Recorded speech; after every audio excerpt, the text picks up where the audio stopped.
There is a solar panel battle happening in Sugar Grove right now. Residents say they are fighting the village's tough rules on clean energy, forced to take their fight all the way to Village Hall. Our Climate Watch reporter Tara Molina has more on this and how solar energy is being handled and regulated across the state.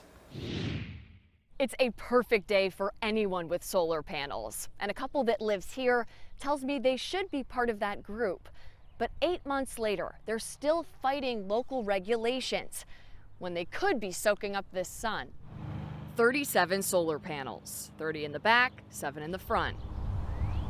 They're what should be on the roof of this Sugar Grove home, where the Homeowners Association approved of this plan, but the village didn't.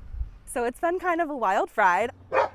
And it's why this couple says the village code here in Sugar Grove is not setting residents up for solar success. It's clear that there is a very huge advantage from a clean energy standpoint, at the local level all the way up to the federal level. Per the ordinance, no panels can be placed on a roof plane adjacent a front yard or corner side yard.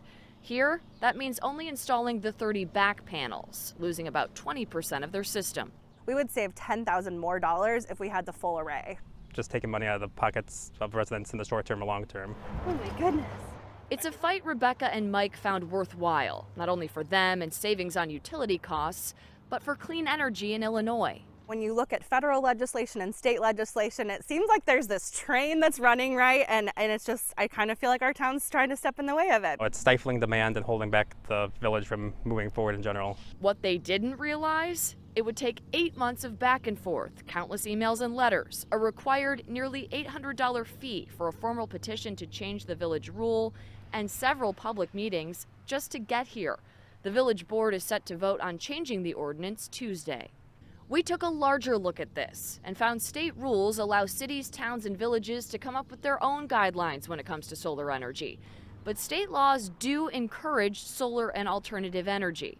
Scott Allen with the Citizen Utility Board told us they believe the ordinance here goes against the spirit of those state laws. Policies or ordinances that would, in some cases, absolutely restrict somebody from mounting solar on their house goes against the spirit of the laws that we've passed in the state. The village board is set to vote on this Tuesday. No one with the village of Sugar Grove was willing to sit down and talk with us about this, but after several requests, they did send us a statement saying they value public input and feedback. Reporting in Sugar Grove, I'm Tara Molina, CBS 2 News.